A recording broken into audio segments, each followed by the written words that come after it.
let's also tackle email, because email is the thing I think people get scared about. Yeah. So do you come in and say, hey guys, we're now going to be downloading all the attachments to your email? Because I've heard, this is the other question that people have asked me. Well, what if my kid sends his photo to me, Yeah. to my email? Is that going to get downloaded? So this is all up to the firm.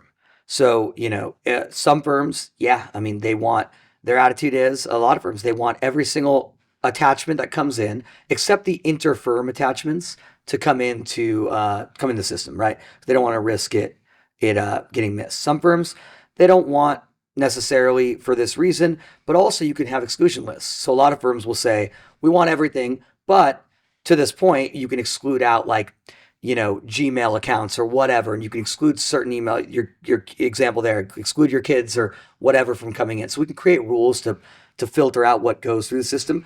Or some firms, they might keep it. And some firms don't want every single email like automatically going in, so they might have a thing where the attorneys paralegals can click basically in their Outlook and designate, and then Foundation app will pick it up and take it. If something comes in that you're like, oh, they're working at another firm on the side, does that get downloaded and flagged?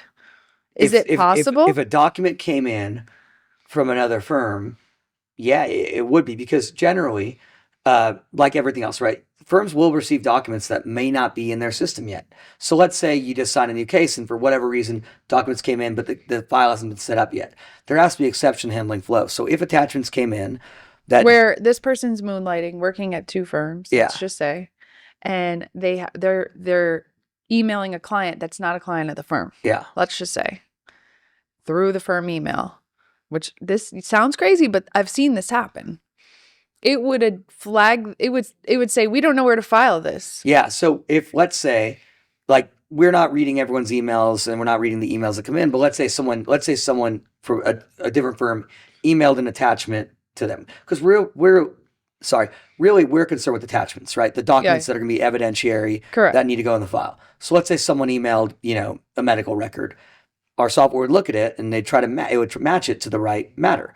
And if that matter's not in the system, it would flag it like, it would be like, can't find this weird matter, and it would go to an exception handling flow where usually it's an administrator at the firm, like reviews, like, what are these documents? Yeah, and who's maybe it's John Smith. We don't have him as a client. Yeah, why are we getting this document? And so you'd probably be able to catch that. It's not something that we've had to deal with yet, but it seems like an ancillary benefit.